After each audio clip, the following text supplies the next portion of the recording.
welcome to you on joining this live chat session. Screen would be white. I won't be able to show myself. So it's an audio live chat, you can say. Since yesterday, we have been conducting these audio live chat sessions.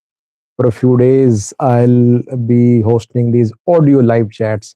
And then I think from next week, I'll be able to start video live chats as well with you. Three main news stories which I want to cover in this live chat session for you. And the three news stories are very important. Let me welcome the participants who have joined. Then I'll share a roundup of these news stories. And then I'll speak on these news stories one by one, but briefly. I'll keep this live chat little shorter than 30 minutes. Cannot speak for too long. As always, Klaus New is the first one who commented today. Klaus is based in Germany, I think, or he remained based in Germany. And he is a regular follower. And it's amazing how he manages to comment always first. Tamas Gandenka says hi. Yusuf Kabede says hello, Sajid.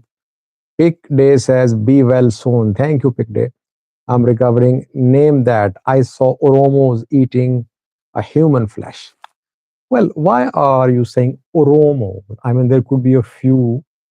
So please don't generalize. Don't generalize about a particular ethnic group, about a particular religion, about a particular discipline of a religion, about a particular nation, because that leads to hatred, I think. Michael Kidane says, hi, Sajid. Welcome. How is your recovery going on? Okay, I'll respond to it. Noor Abdi says, hello. Amino says, Assalamu alaikum, Sajid. Shafu well joined. He's a member. So warm welcome to you, Shafu. First member who joined today is Shafu. Abdi Fatah Dek says, did Ethiopia made the MOU into implementation? I mean, real one. Burji Suyama Medicine Tube says, hello. Hirsi says, go ahead with the report. Adam Ahmed, hello Sajid, how are you? I'm fine. Ashanaf Ibrahim, happy to see you back. Thank you, Ashanafi. Bashe says, Mr. Sajid, how are you? Allah Yashfik, Allah will heal you. Thank you, Bashe. Araya Volde Kidan says, hope fast recovery. M2008 Danny, Extreme Ethiopia. So, warm welcome to all of you. Now, a roundup of three main news stories. Firstly, I think Somalia has suffered another setback against Ethiopia. It would be second diplomatic setback suffered by Somalia in the diplomatic campaign to stop Ethiopia from implementing the MOU which Ethiopia signed with Somaliland on the 1st of January. I'll speak in detail about this setback. Secondly, a deadly drone strike in the Amhara region today. Dozens have been killed in this strike, and Profano sources say that those who have been killed are civilians. Thirdly, uh, if you remember, an Oromo minister was put into prison by Ethiopian PM a few weeks ago, Taye Dandea, who was accused of supporting OLA, who was accused of working towards the government. Dandea severely criticized the prime minister. He used very strong language against the PM, called him a killer, I think. So he was sticking his neck out for this sort of treatment. But after Dandia's imprisonment, it was being said that maybe Oromia PP could split, and there could be some of formation of factions in Oromia PP. But today, Oromia Regional Council voted to lift the immunity which Taye Dandia had. So what happened? Has the immunity been lifted? And what does this indicate? Is PM Abiy's Romeo Peep is still intact and standing behind the Prime Minister? Uh, Abdi Fatah, Maskan Denka, Israel Yamane, Abdi Karim Farah, Simon Tesfaye, Tech. Tech says, please don't read those sensitive comments. Well, people are reading those comments. And sometimes those who are writing these comments, they write without knowing the consequences. So I'm just trying to make them realize the consequences. I think it's a way of educating people. Vedi Afla joined to welcome Vedi Afla. Well, let me start with yours. I won't take lots of time to start. First news story about Ethiopia, Somalia diplomatic war. On the 1st of January, Ethiopia signed MOU with Somaliland. And since then, Somalia has been waging diplomatic war of diplomacy on Ethiopia to force Ethiopia uh, that Ethiopia rescinds the MOU signed with Somaliland. Somalia suffered first setback when UN Security Council, though discussed this matter, but it did not take any serious action. But the matter was rather referred back to IGAD and African Union. Now, second setback for thank you, Shafo, for buying this super chat sticker. Your contribution matters a lot for me. Thank you, Shafo. So the uh, first setback was suffered when Somalia failed to get any significant response from UN. UN issued a statement in support of Somalia, but just issuing of statements is not enough. Second setback, I think, was at African Union summit held in Addis Ababa 2 days ago. Hassan Sheikh specifically traveled to Addis Ababa to highlight this issue on continental level. His decision was a bold decision, risky decision. He faced consequences too. He was mistreated in Addis Ababa. He was not given due respect, according to him. But he still raised the issue on continental level at African Union Summit. But did he achieve anything? Well, let's hear from a UN official. Catriona Liang is UN Secretary General's special representative for Somalia.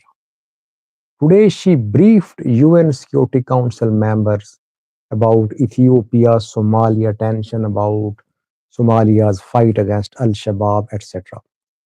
And there, she admitted that the African Union summit did not lead to any significant progress towards a diffusing of tension between Ethiopia and Somalia, and that it was disappointing. This admission is coming not from Somalia or Ethiopia, but from a third party. And that third party is a UN official, a lady UN representative.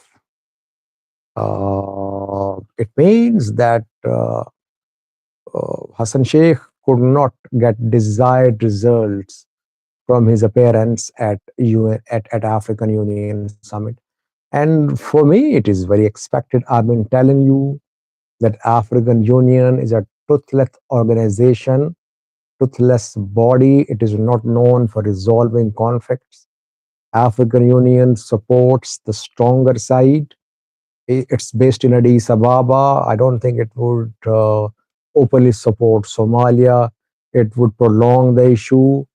It won't be part of any solution.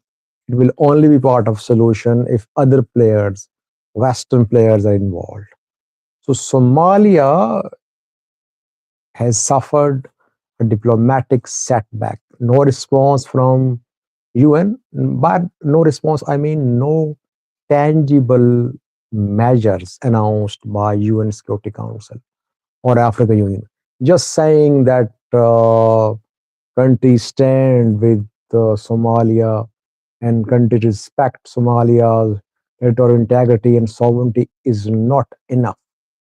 No practical measures announced by any party, an international forum in support of Somalia so far. So let's see what Hassan Sheikh does. Maybe that is why he was frustrated when he held a press briefing in Addis Ababa and when he delivered a speech in Addis Ababa at Africa Union Summit, and he used very strong language. He seemed definitely frustrated. He's under pressure. Opposition putting pressure upon him that he should be tough on Ethiopia. Al Shabaab using this matter as a propaganda to make new recruitments, to start new recruitments. Al Shabaab accusing Hassan Sheikh's government of being in collusion with Ethiopia. Then Ethiopia tried to involve some mediators. Yoweri Museveni of Uganda, William Ruto of Kenya, and Ismail Omar of Djibouti were involved. They were contacted by Ethiopian PM to talk to Hassan Sheikh. Hassan Sheikh refused. So Hassan Sheikh is definitely frustrated now and he's suffering diplomatic setbacks. What will he do now? And we must not forget, he acknowledged yesterday, he said, on Friday, he said that Ethiopia already had sent its military officials to Somaliland, and the military officials were preparing the ground in Somaliland for implementation of MOU. So Somalia's diplomatic war, which it started. Uh, its start was not bad. It is not achieving desired results. What will Somalia do next? That remains to be seen. Sangira TV says, good to hear your voice again with the Saji. Thank you, Sangira.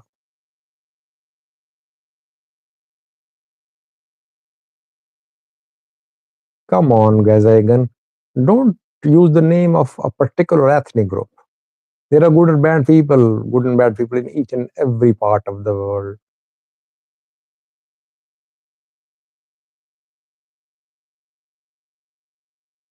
Magnetism joined to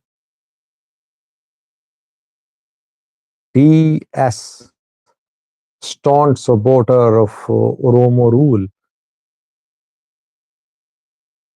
Whether Oromos want to rule or not, but he is saying as if Oromos want to rule entire Ethiopia, entire Horn of Africa. Horn analysts join to welcome Horn. Says, how is your health? Always I make dua for you. Inshallah, you'll recover soon. Thank you, Horn analyst. I'm recovering very rapidly. Big Day says Mike Hammer was in Addis Ababa. Yes, he was there to attend Africa Union Summit. I think Molly Fee was there too. AM Hirsi says the African Union is similar to Arab League. Both are incapable of agreements among themselves. Yes, I agree. Goitam Gizai says Oromo is heading to consolidate power while Tigray is out of Ethiopian politics. Where is General Kamsa today? MTTY says, why is don't attack slow down? While the next news story is about don't strike.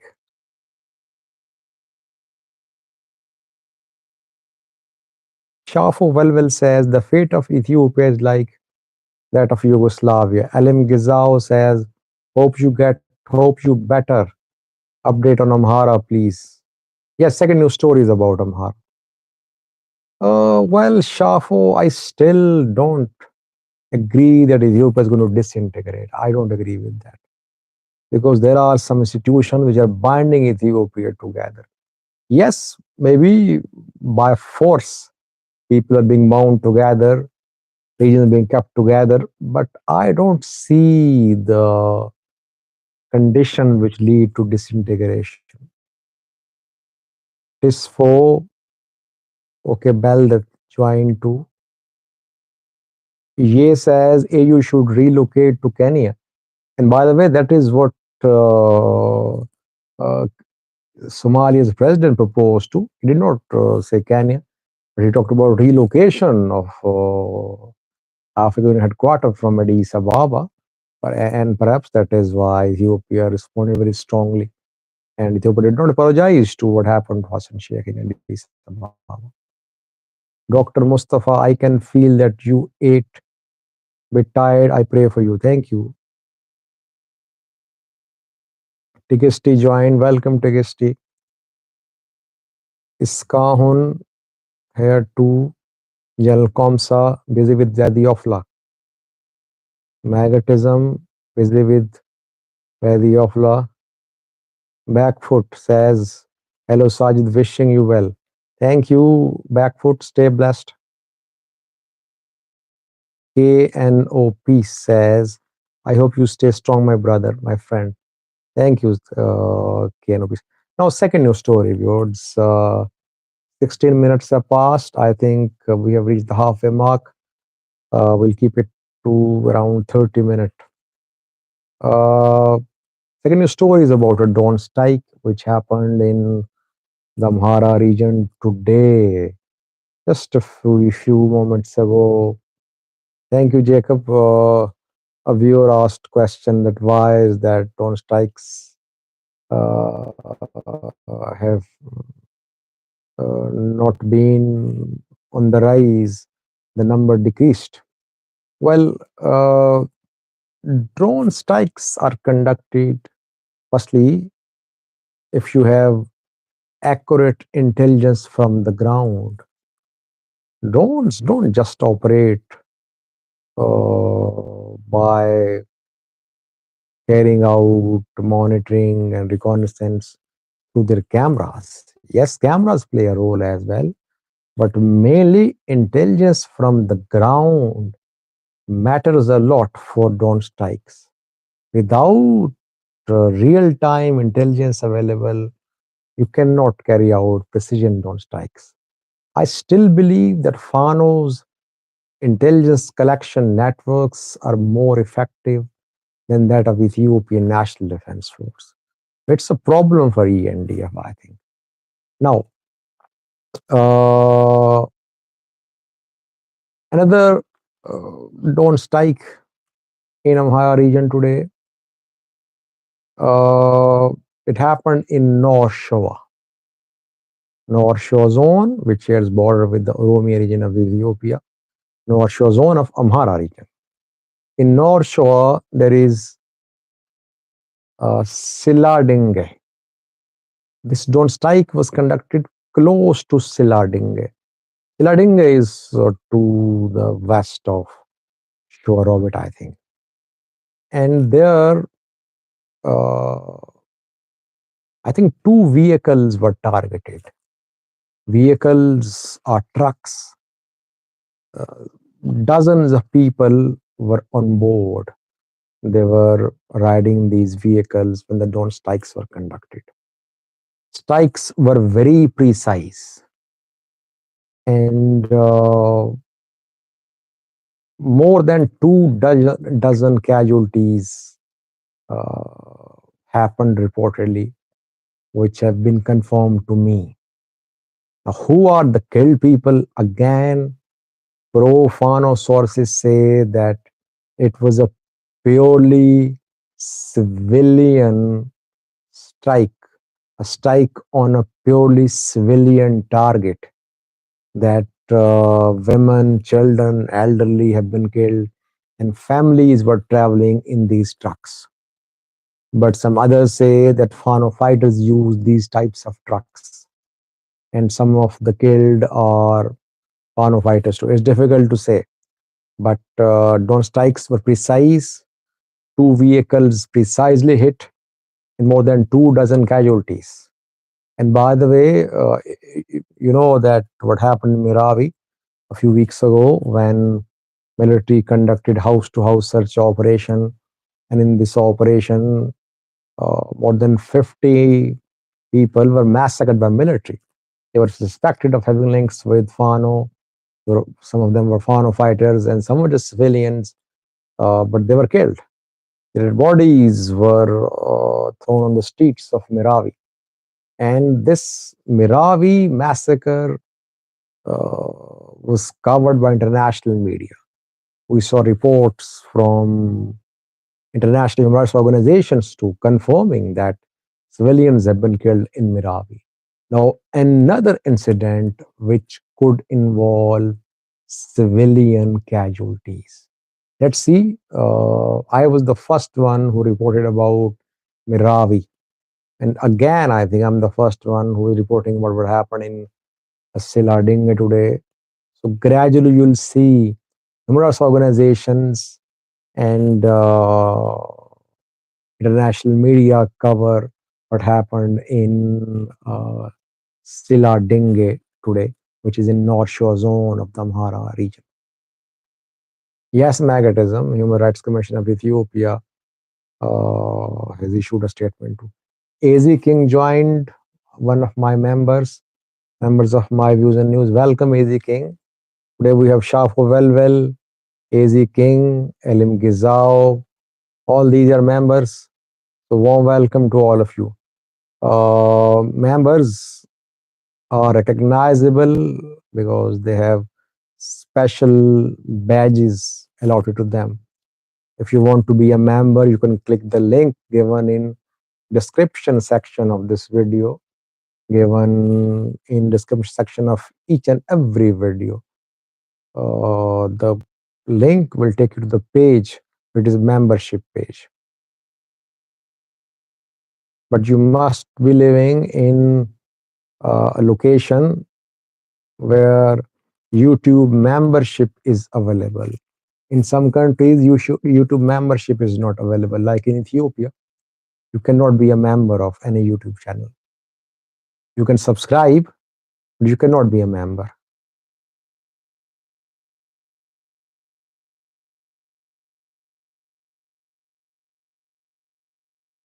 Now, let me speak a little about the last news story. Then we'll end this live chat because 23 minutes have passed. Ebenezer Gobize joined, says hello, Sajid. Hi, Ebenezer Gobize. Somaliland AI media says, is it private video? I cannot play. Well, can't you hear Somaliland AI media?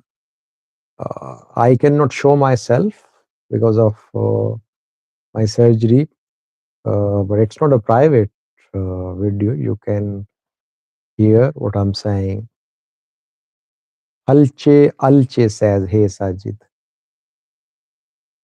Now, let me speak about the last news story of yours. Several analysts have been claiming that people say your volume is not up. Any problem with my volume?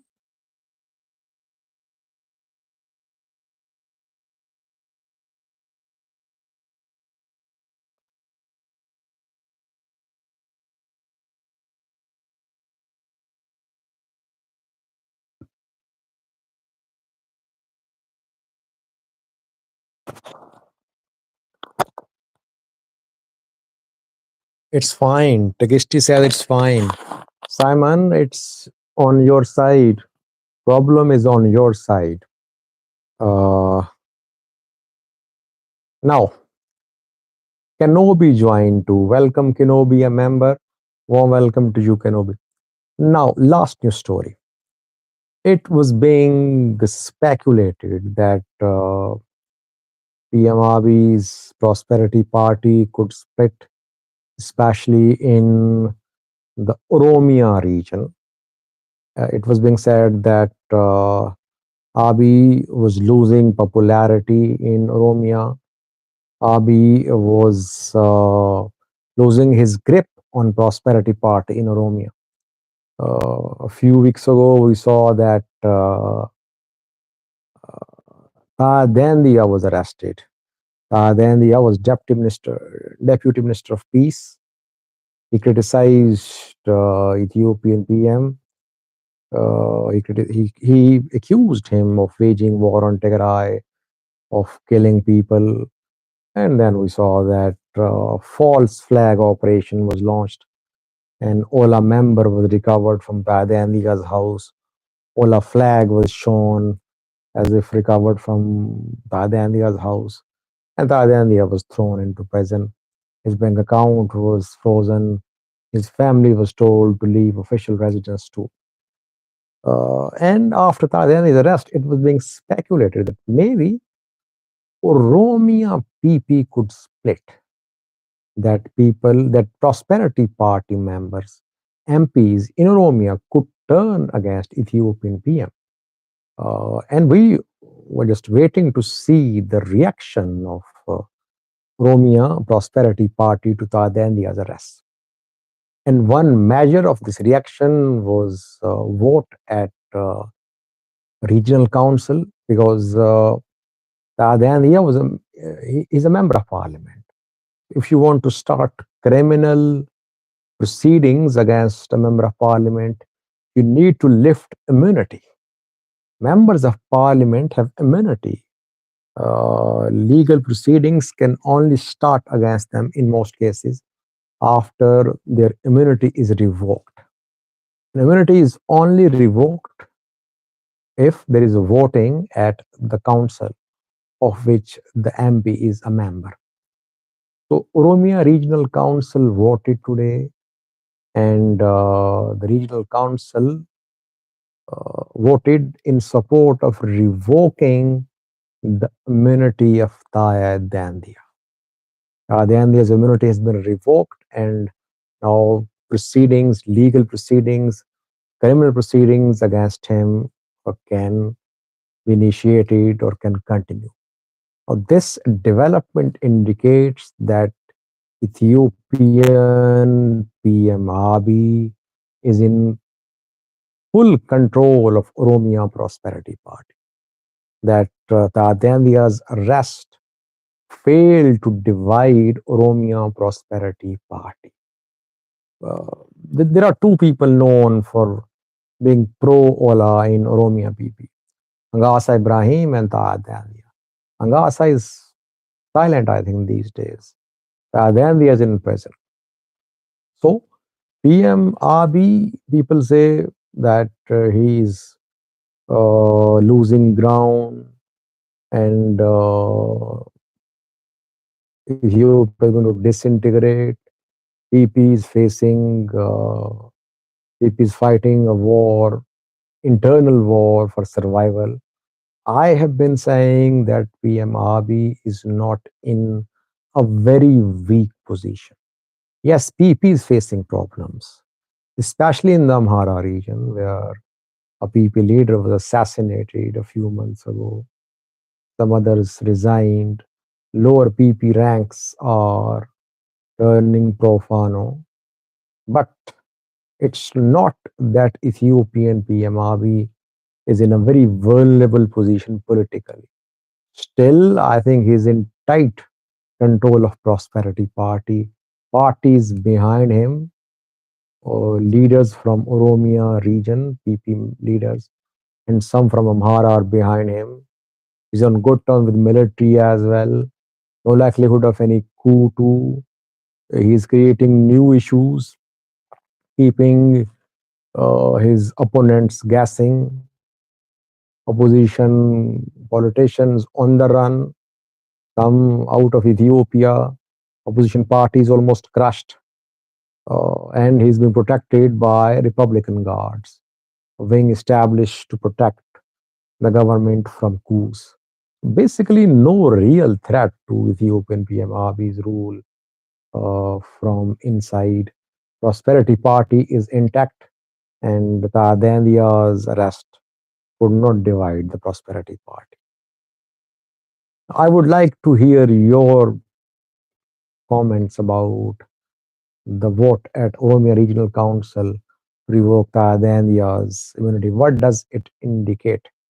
Isn't it an indication of how strong support PM Abiy is getting from Oromia Prosperity Party?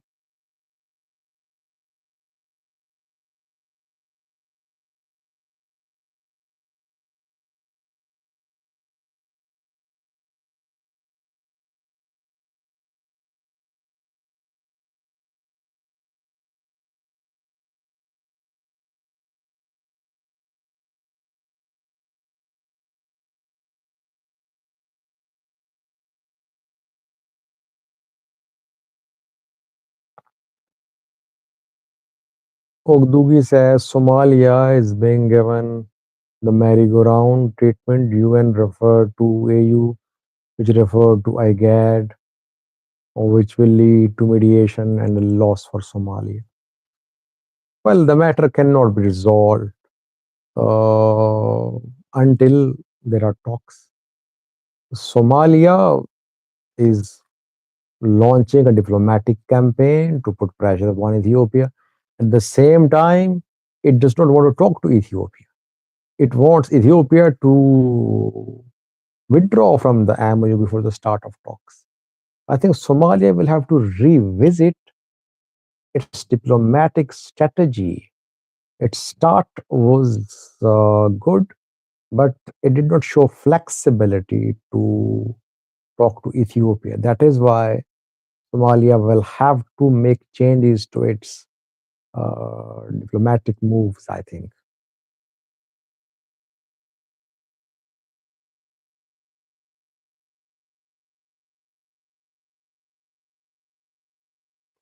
Fasil Iyasu says, hello Sajid, most of Amhara activists are fighting on social media. There is no much fighting on the ground.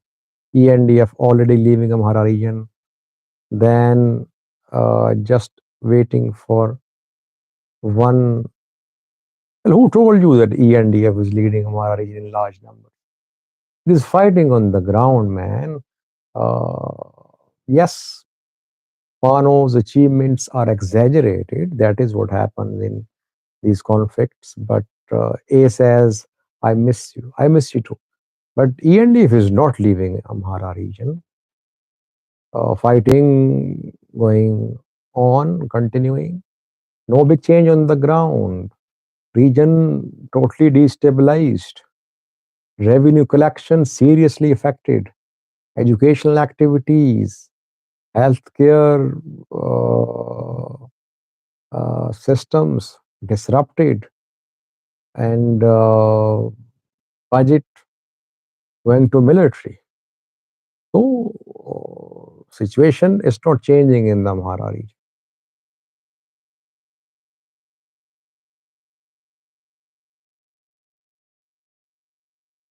Kadisha says, will Ethiopia secure seaport despite challenges?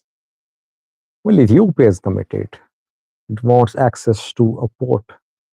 Uh,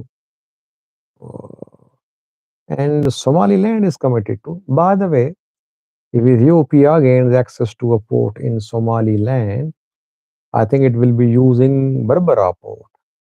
Berbera port is owned by the UAE in Somaliland. Ethiopia won't be owning Berbera.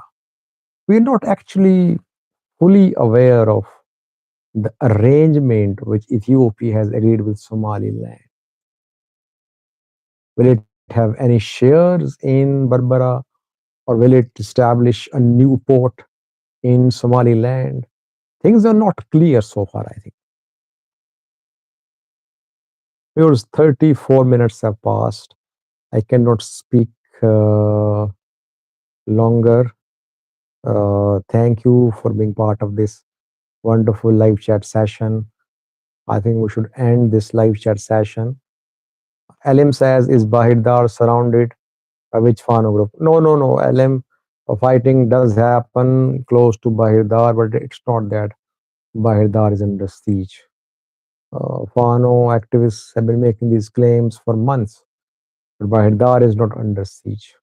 So fighting happens along Bahir to Gondar Road, Bahir to Dangala Road, Bahir to Gujjam Road, but still Bahir is accessible. It's not under siege. Let's end this live chat session, viewers. See you tomorrow in the next session. Stay blessed. Your prayers matter a lot for me. You share information with me, which helps me a lot. People send me emails, WhatsApp messages, Twitter messages on Facebook, Telegram, and your help in terms of sharing our information is very helpful for me. Sarah had a day off today. She'll be back tomorrow. She wanted to do a video today. I said take some rest.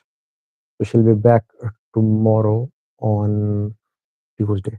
Thank you, viewers. See you tomorrow. Stay blessed. Bye bye.